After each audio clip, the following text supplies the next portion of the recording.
Hey everybody, this is Chad Jordan. I'm the Director of Marketing for Digital Services here at Sport Clips, and welcome to another edition of the Sport Clips Hall of Fame podcast.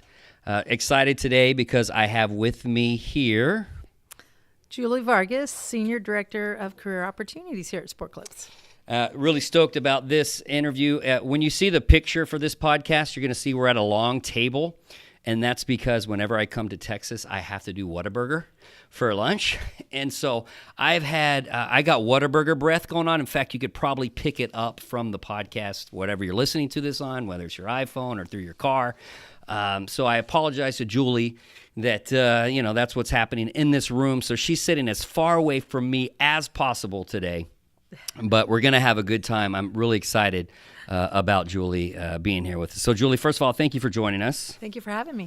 What we're going to do today, for those of you that don't know, a little-known fact about, well, maybe it's a really well-known fact at this point, that Julie was the first ever Sport Clips manager at TX 101, I assume, is the store number. TX 101. So, since she has seen it all, literally, here at Sport Clips, I thought it'd be fun for us to jump into a DeLorean and go into a time machine and go back 25 years to get her reflections on her career at Sport Clips, what she's seen, the highs and some of the challenges, some of the lows, kind of, and how she and the brand have navigated through that. So first of all, Julie, take me back 25 years ago. It's 1993. Mm-hmm. You were 10 years old at the time. Right. I don't know how Gordon got around the labor laws, but so you got hired. Take me right before you get hired at Sport Clips. What are you doing? Are you a mom? Are you married? Are you a teenager? What's going on? So I had just had my first child in March of 93. Wow. And I always say that a higher power played a part in me finding Sport Clips, but I was at the time pretty happy at my place of employment, but went to a manager's meeting and had a not so enjoyable experience when the owner basically told all the managers that they were replaceable, because I was managing at the time one of the top salons in the area. And he basically said to every manager in there that, don't think you guys aren't replaceable. He wasn't happy with results and made it very well known. Was recruiting and retention not an issue back in the early 90s, or? Either he wasn't that, or he was not very rehearsed in the best practices. So you had a pain point. You're kind of not unhappy necessarily, but put on notice that you weren't really respected and valued. And so what do you see a job offer in a newspaper? Back in they had newspaper in 93. They still had newspapers back then. Yes. Is that, and you answered an ad, or take me through that? So actually, at the time, I happened to look over to one of my coworkers and said something about, wow, I don't know that I want to stay here. And she says to me, just randomly, that there was this new company coming to town called Sport Clips. And whoa. Did she say Sport Clips or sports? She probably said Sports Clips, to be quite honest. Okay. She probably said Sports Clips. And she said, you should check it out. So I got the information from her because I wasn't looking, and called up and made an interview and got there. And funny enough, when I interviewed Karen Haney, for those of you who are been around long enough please, to let's remember, give shout outs to way back. I mean, we're Karen in the time Haney, machine right now. So who is was a mentor and a really good friend to me, and God rest her soul, is no longer with us, but certainly was very interested in me, and I immediately hit it off with her. And she calls Gordon because there was one slight problem. They were not going to pay me as much as I was currently making. That is a problem. So I immediately asked for more money, and Gordon laughs and kids about it to this day that, we had to pay her more money. But, I had to feed my baby. Yeah. So he made the change, and I got hired. Wow. Yeah. And you were hired on as the manager. I was. So the very first store, were you responsible for hiring team members at that point, or? So just like it is with any new store, it's a process of learning. Mm-hmm. For those of you who remember Karen, she very much liked to be a part of everything and in control of everything. So it was something that she did with me. But over time, I did take that over. However, we had a very healthy team of about 10 team members at that time. Wow. And a great team that stayed on board for quite some time, and really sharp-looking professional group of people that did really well.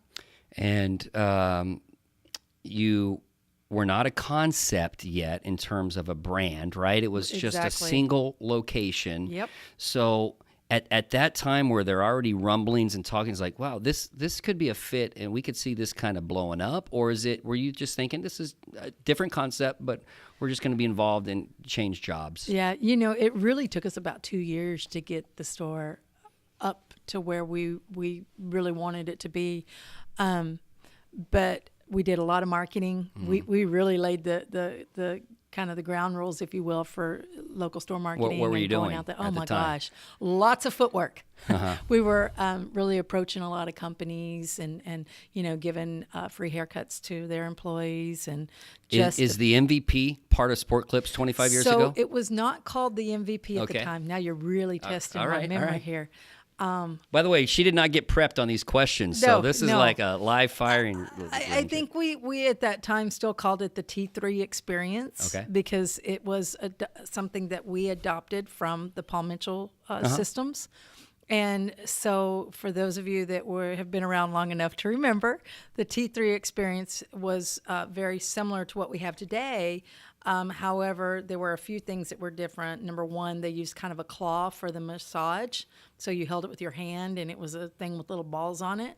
And we changed that. And also, they used tea tree oil on their towels. And we, from day one, have used the hair and body moisturizers. That sounds messier. It was. Well, and cost effective. Yeah, I was going to say, it gets wasted more easily. Yeah. And okay. It's pretty potent, too. Yeah, knock you out once you get around it. Yeah. Highlights from the first day, week, month, year of opening of Sport Clips? Well, I would have to say the biggest highlight was that, first of all, Gordon wasn't there for the opening. So he was actually at John Paul DeJoria's wedding. And well, that is a great excuse. Yeah, hey, I guess it does make sense that he would choose to go there. Yeah. But I was scheduled to close on opening day, so I was scheduled to come in at 10 o'clock. Well, Karen Haney was opening, and she walked into a store that was completely flooded and had about a foot of water standing in the store. So had somebody left water running the night before? The plumbers, the the night before had left a valve open or something open that wasn't supposed to be open and running. And unfortunately, at that point, we were in a shopping center that was kind of bi-level as it moved down. And so below us, next door, was a beautiful dance studio with all wood, beautiful hardwood past floors. tense, there was a dance floor and with beautiful floors. We made enemies really fast. Oh, my gosh. So what do? You get rid of that water and open a couple days later? Or? No, believe it or not, we called in the company. They sucked up all the water and pulled away anything that had any water damage and put dryers around. But we opened the store and we're operating by noon. Wow. You mentioned T3 is what the MVP used to be called. Yeah. I imagine there wasn't a 5-point play. Right. Actually, there was a 5-point play. All right. Tell me about it. The 5-point play has always been in existence. All right. What we did is over time have just perfected it. So Gordon, with his previous work or not work, what is it? Command Performance, the company he was working with in the past as a franchisee, they had a 7-point system. Okay. So we took that and really revised it to work for Sport Clips and perfected it over the years. His mathematical mind said, 7's too many. 7's way too many. We can't. We only have 5 fingers on one hand, so we got to remember this. We got to simplify this for the men. What else in terms of what we saw in 1993, maybe in the store or in the system, have you seen an evolution for the better? What are some things that maybe, through the School of Hard Knocks you had to learn that you needed to change? Yeah, well, one thing that surprisingly most people don't realize is that our mission statement initially was a little bit different and much wordier. Longer. Yeah. And so what we did do over time, because it's so important that people memorize it and internalize it, is that we shortened that up and made it more direct and complete, as to what our focus is. Whereas before it was very, very wordy, still had the same meaning, but very wordy. So that changed over time. The values have stayed the same. They always have been, and that's good. The things that you've really seen over time change is really just more than anything, kind of the logistics of what's in the store, the tools and resources that we use. Our training, has continued to evolve, and we've definitely kept it relevant because the changes that you need to have over time, plus your tools and tricks and tips continue to change over time too.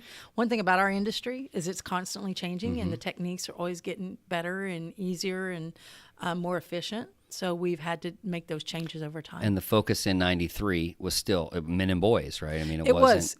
We've never moved away from the focus of our target market, which is that niche of men and boys. And back then, it was a huge niche because no one really was focused on that. Right. It was a women's salon. If you were a guy, you had to go to a barber shop. And people Your thought it was dad's barber so shop. cool. Yeah. Over the years, people have tried to duplicate and, intimidate. And so in the store, the screens are now flatter and bigger, much bigger than they were in 1993. The chairs more comfortable, I imagine. What's happened is over time we've had better vendors that we've worked with that are better quality. Some of the chairs we had initially didn't last very long, and over time your buying power gets better, and you're able to be more efficient in what you buy and get better quality. You mentioned 2 years is about when it started to click and think, wait, this is something that could. Is that about how long it took before the next one opened? Or yes. Okay. Yeah. That's when we decided we were ready to start franchising. We thought we had all the kinks ironed out. All right. We thought we were ready and had a proven system that we could go out and so that discussion had started earlier. Yeah. That maybe we take this at least across Texas or in the Midwest, and then branch out from there. Yeah. What a lot of people don't know is when we first started out, there were 2 concepts that Gordon started with. He started with a concept called Planet Diva and Sport Clips. Whoa. Planet Diva. Planet Diva. I need to know more about Planet Diva. So there were 2 different concepts that he wanted to try to see which one he thought he would move forward with. It was A/B testing. Yep, essentially. A/B testing. Okay. And so the Planet Diva was a mall concept. Okay. Heavy retail in front, beautiful build out. It looked like planets. You walked in and it was a solar system with all the planets on it, and lots of retail in front and a small salon in the back. And then the Sport Clips concept. And so he ran those side by side. Now, were there Planet Divas that opened? Or there is this was all a conceptual? Planet Diva along with a Sport Clips. In the same center? Or Nope.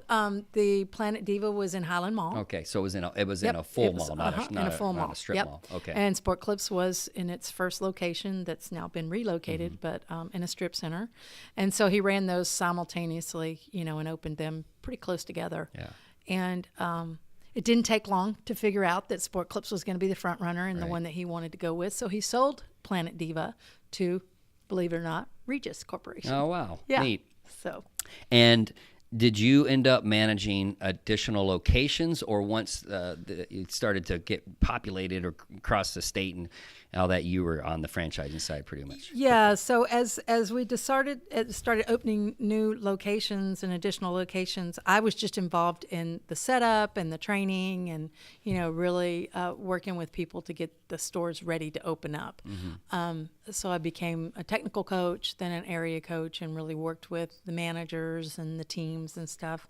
And then, eventually the team leaders and area developers as we opened and started developing regionally. How your oldest daughter was born months before the first Sport Clips, right? So how were you juggling that? You eventually had as another girl. Yes. Eventually, so you had 2 little girls, and you're now managing / helping, launch this brand. Tell me a little bit about that process. So of the 25 years that I've been with Sport Clips, I have probably traveled all but 8 years, maybe 6. So it's most of my career has been on the road, and I could not have done it had I not had the support that I did from my husband. He's made a lot of sacrifices, including, giving up his career to some degree. Yeah. Because we sat down and said, okay, you've got opportunity, I've got opportunity. Who's going to, where are we going to go with it? We got 2 small children. Well, at that time we had 1 because they're 6 years apart. And, we really talked long and hard about it. And I absolutely loved my job. His love was not quite as strong for his job, and his potential probably wasn't. And at that time, I didn't know what my potential is, but I certainly knew it was somewhat endless being with a new company. Yeah. Whereas his was not the same thing.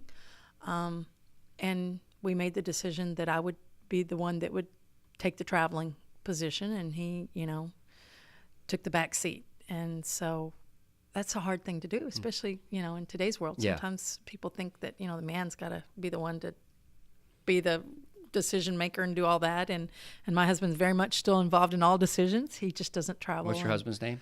Arnold. Arnold. So he was a visionary. He really. was a I mean, he visionary. saw the potential here and said, Yeah. go for it. And then also for you guys to say, hey, let's wait 6 years before we have another kid. And then she can be a babysitter and help us, that was That was wasn't brilliant. exactly how we planned Oh, it, well, but it was it more worked like out. 6 years came and we're like, oh my gosh, are we In going a to have flash. another child? Right, yeah. So back to the early days, we're still in the DeLorean. Can you recall some of the key traits? You already mentioned that you did a lot of marketing, but some of the key traits that made you successful as a manager, and then maybe, that you were able to bring to the brand, some of the things that you're proud of. Yeah, I've always said that I was surrounded by some great mentors. Gordon has always surrounded himself by really good leadership.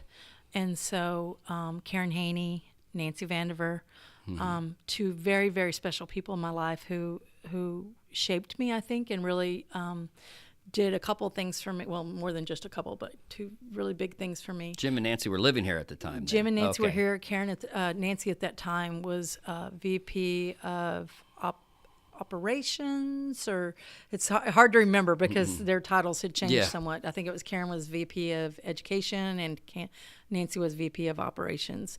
But and probably wearing even more hats than oh, that. absolutely. They were instrumental in laying the groundwork for this company and really making it what it is today. If it hadn't have been for them, we wouldn't be where we were today. And thank goodness. But they both were such. We used to call them Ethel and Lucy, and equally so because they. I'd love to see Nancy with some chocolate on a conveyor belt. Doing the whole. I think I may have seen her do that.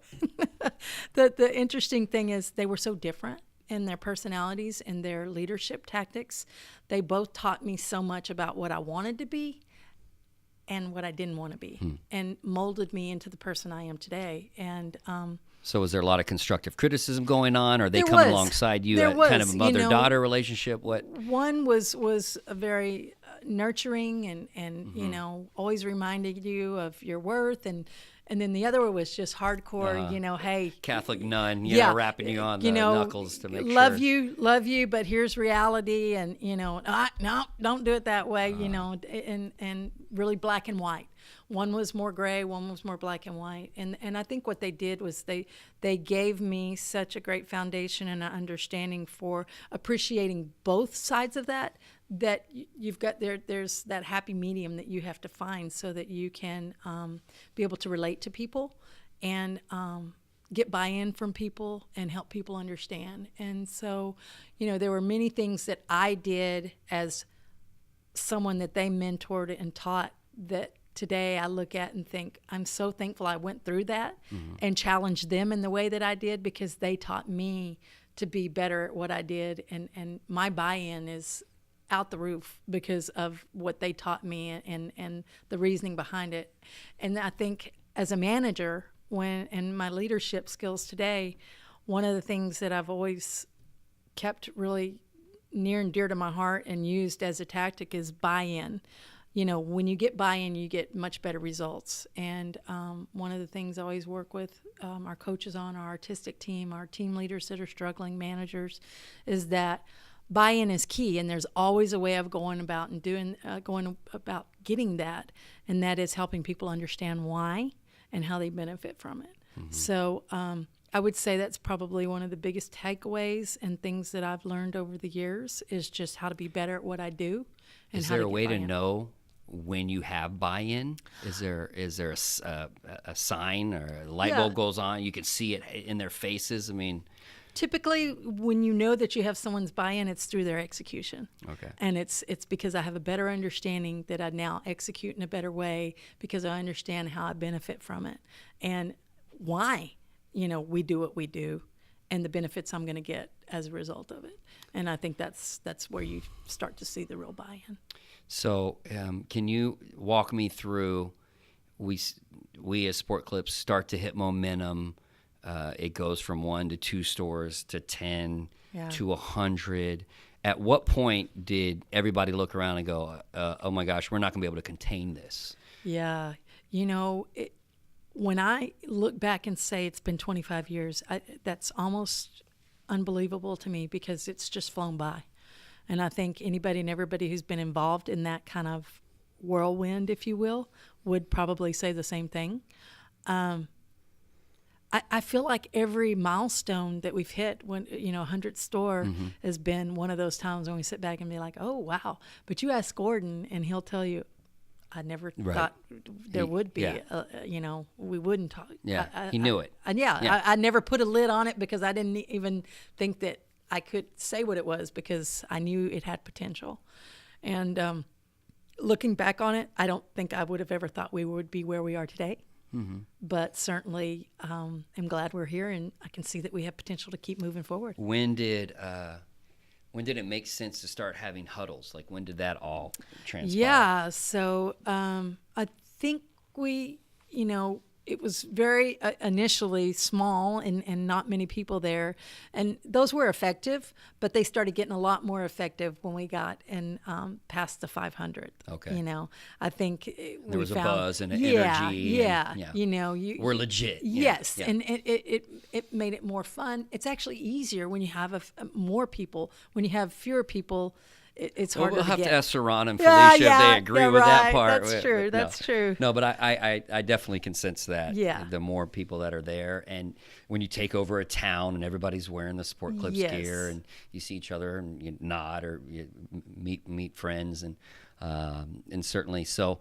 What about? When did the not the ambassador team, the artistic team?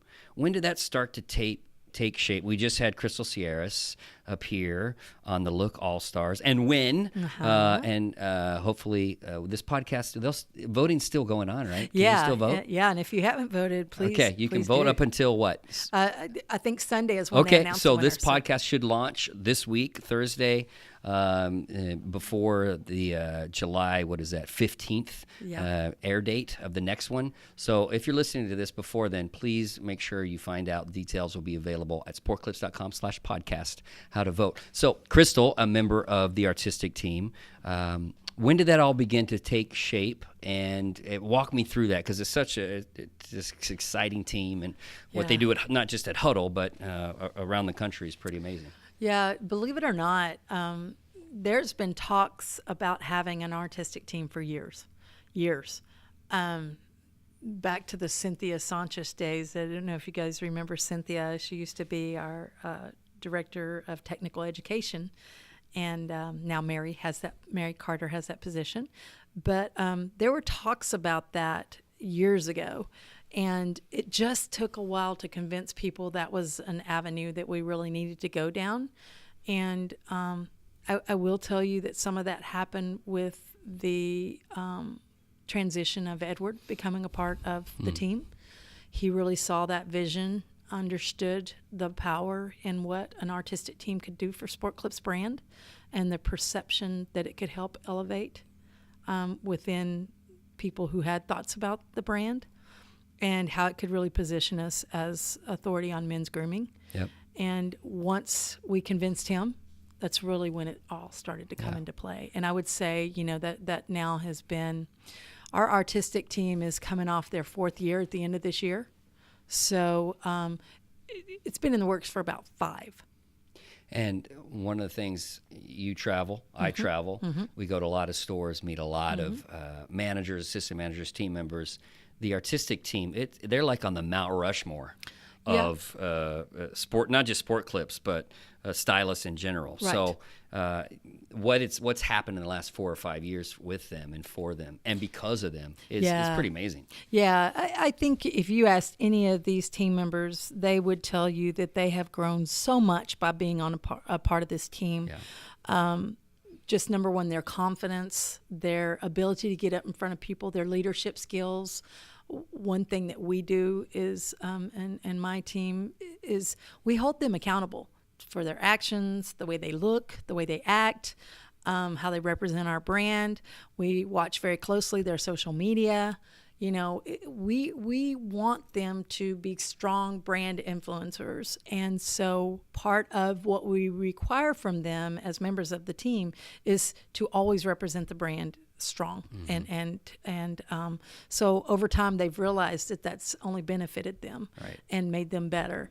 They've had opportunities that many people never have in a lifetime to, you know, be featured in trade publications, Modern Salon, Launchpad, American Salon, BehindTheChair.com, you know, just many opportunities. I don't know if you guys have caught recently, Erin was featured on Hairbrained, which is the Facebook version of the hair industry.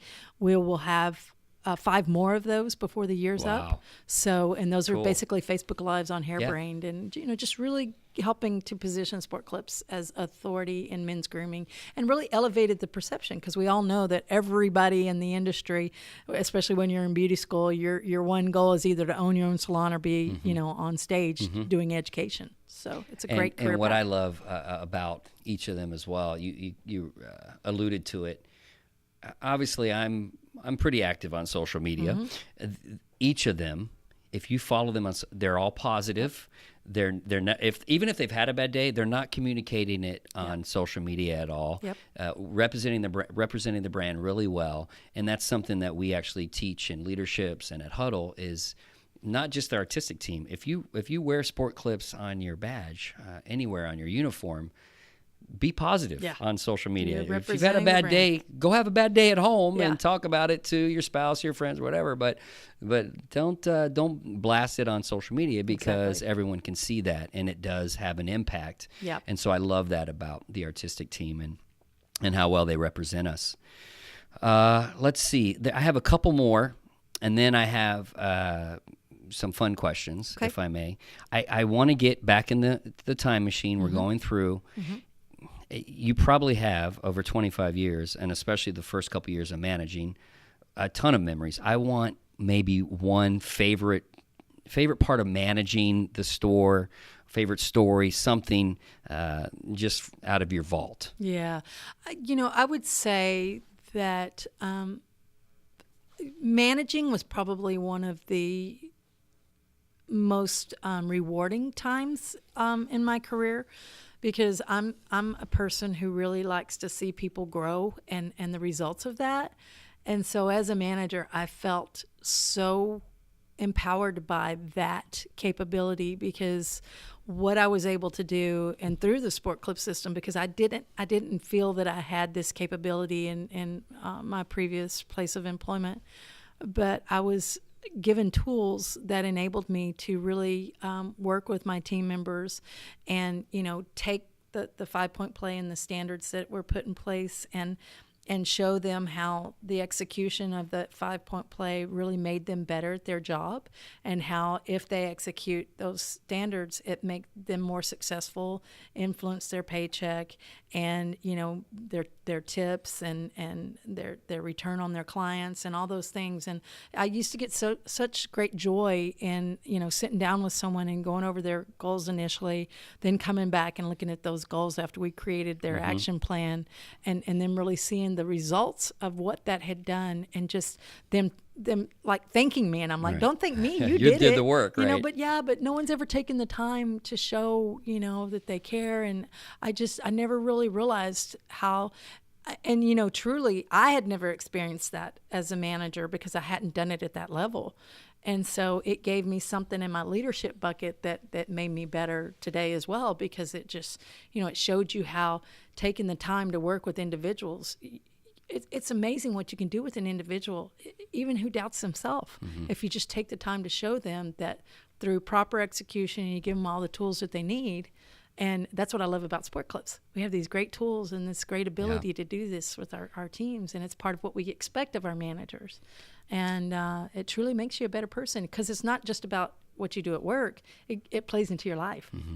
Yeah. So one thing that, looking back now, we get out of the time machine, and you're looking back, and you remember that part in Back to the Future where he goes back and where Biff goes back and he gives his younger version, this is Back to the Future 2. Lame, geeky stuff. I'm sorry if you don't. You had daughters, so you might not be in the Back to the Future. But gives him a magazine so he can cheat and, learn and get successful. If you had to go back and give Julie Vargas 25 years ago the cheat sheet of this is now, because this is what is going to make you a tremendous success, and give you that extra little advantage, what would you tell yourself? I probably would have been quicker because I was one of those that it took me a while to get buy-in.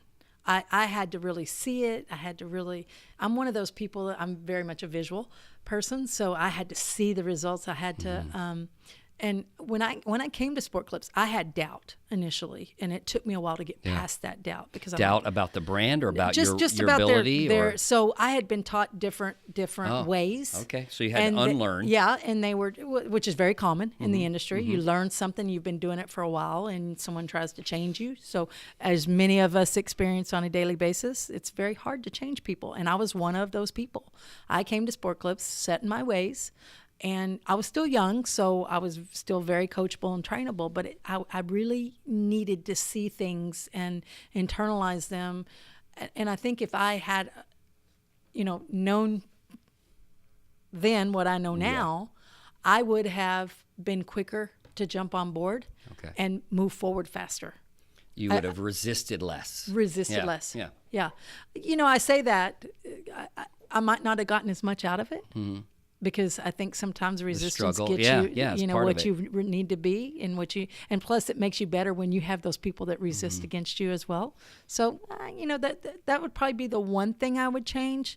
The other might be, I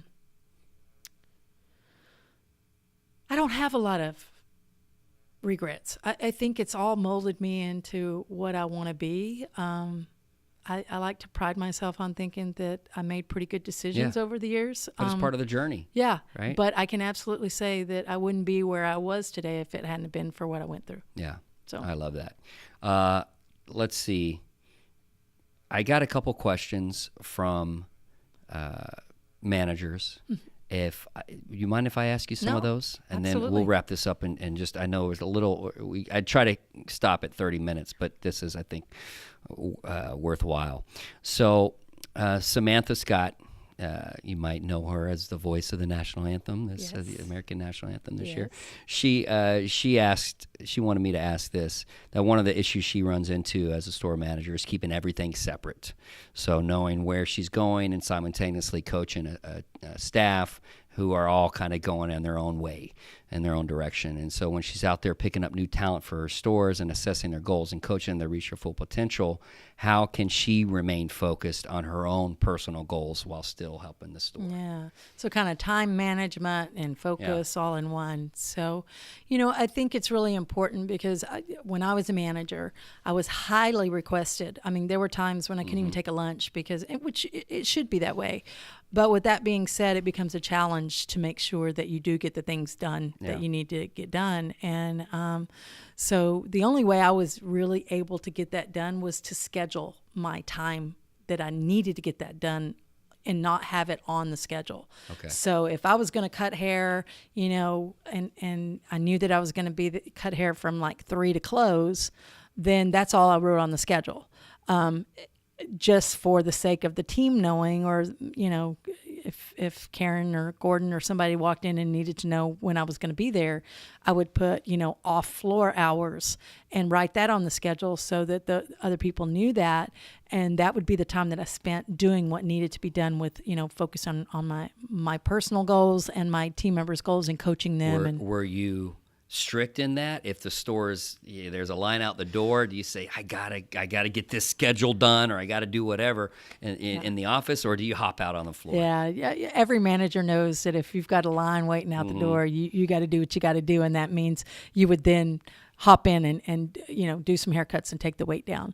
That's just good floor management. We all know that that's got to be what it is.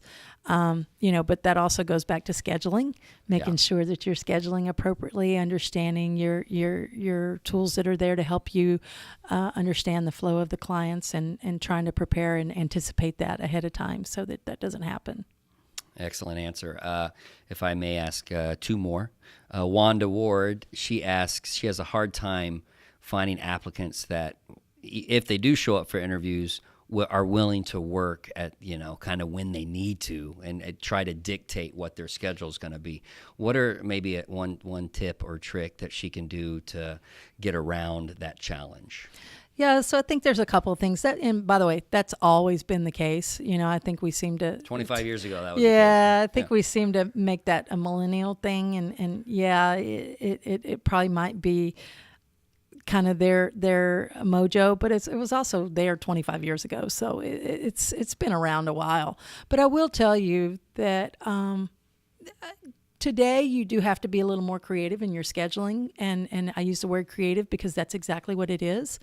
What I have suggested to folks that deal with those kind of struggles is you may want to use your scheduling tool and really look at what your shifts are and try to get a real understanding of what that looks like, and then hire for your shifts so that you're not having to decide who works when and what, but better yet, who covers what shifts.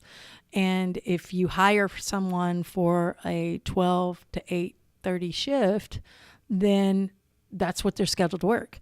So and they know it going into that. Yeah. And if at some point that changes, then they no longer meet the what they were hired for. So you go to them, you talk to them, see if they're willing to change that, and if not, well, then they understand they're no longer qualified to meet the scheduling need that they were hired for. Right. So there are several ways you can do that, but that is one way to look at it and work it. I like it. Two more. Lisa Marie asks, how do you help your team members get over their fear of commitment? And she's got a great staff, but hires some people that they have old salon habits where their previous place. So is there a suggestion you have there? Yeah, I think that goes back to what I was talking about earlier about the buy-in. Mm-hmm. I think anytime someone comes to work for you, they really want to come to work for you and succeed. So it's not a matter of I don't want to do what you're telling me to do. It's more of I don't get why I have to do this. It's more work. It's hard. Please explain how I benefit from this. So it's the buy-in that's missing there, really helping them understand, here's why we do it. Here's how you'll benefit from it. And let me show you an easy way of doing it, and some best practices. And remember, unless it becomes a habit, they're never gonna get there. So you have to, as a manager, coach and reinforce positive reinforcement and continue to give them the praise that they need so that they continue that behavior and continue to see that success. And then at some point you're able to say, and don't make it a month later that you're coming back and saying, now look, you've been doing this, look at the results. You need to do it daily at the end of the day, at the end of the 2 days, at the end of the week. Make sure you're showing them what that execution is doing to their bottom, their numbers. Excellent. And then one more bonus question, if I can, and then we'll wrap it up with quick fire fun questions. The bonus question is from Dana Jordan, and Dana asks, how do I help team members who are hesitant about recommending and selling products to clients? Great question, and a very common thing we see in the industry. Number one, most stylists are that way because they just have never developed a comfort level with doing it. And so that falls back on the manager and the development of the team member, because it's not uncommon for people to come to you not being comfortable with that. So I think the biggest piece in that is to show them best practices and really help them understand the difference between education versus selling. This is huge. If someone feels empowered by the fact that they've educated a client and helped a client understand how to maintain their look at home and what products they can use to do that, it's not about the sell. What it's about is making sure that a client understands that the way he walked out of the door today was due to the products that you used in his hair and the way that you shaped his hair once you put that product in there, and teaching him how to do all those things, not just you doing it, but literally letting him put the product in his hand, working it through his hair, tell him how much to use, making sure he understands the techniques he should use to get that same look at home, and then letting him leave there understanding what you did, what you used, and then the decision to buy becomes his, not yours, because you did your job. I can 100% vouch for my last haircut in St. Louis. Shout out to Felicia. She used sexy hair and first asked how I liked its style, and I said kind of the dry look, and so she used sexy and style, and didn't even give me a hard sell like this costs $20, and just told me what it was. And when I went to check out, I went and grabbed it just naturally, not because I felt like I needed to impress anybody, because I felt, whoa, this looks great, and I want I want it every day, and so I'm hooked on it. I think that's the key, because a lot of them people will tell you that no one ever made that recommendation to them, and once they did, they're sold on it. Yep, that is I love that. Yeah. Okay, five questions. It won't take more than 1 minute. Okay. I'll get you out of here. I usually ask 10, but I know we're going to do another podcast with you this year. So these are the first 5. And the catch is I cannot ask follow-up questions to these. Okay. All right? Okay. All right. Number 1, which superpower would you most like to have? Oh, wow. I think Flying. Okay. What is your personal motto? Oh, wow. That's a good question. I actually posted something on my Facebook page the other day about your business card is actually your the way your brand and the way that you tend to put yourself out there and how people perceive you, and keep in mind, is it like your personality is your business card or something like that? Your personality and how people perceive you is so much, very much, and that's kind of the motto I live by. You are what people see. Yeah. Number 3, other than where you live now, where else in the world would you most like to live? Hawaii. Ooh, you got it. Have you been to any of the stores in Hawaii? I have been to stores in Hawaii. Number 4. Who is a celebrity you would most like to meet one day? And you've met a lot. We haven't even covered all of them, but a celebrity I would most like to meet someday. Wow. Arnold's probably listening, so like George Clooney and those guys you might want to leave out. But. Oh gosh. Wow, that's a really good question. Maybe somebody like Julie, you're going to blow this. Come on, think through this. Because they're going to get tagged in this podcast. I know. So you might get an opportunity to meet them. You know what? Maybe Ellen DeGeneres. I love her. Ellen, okay. I love her. We will definitely tag Ellen in this podcast. She is like the funniest. She makes me laugh on any given day, and I love her. Oh, I could see the artistic team on Ellen's show. There you go. Love it. Last one, and then I'll let you go.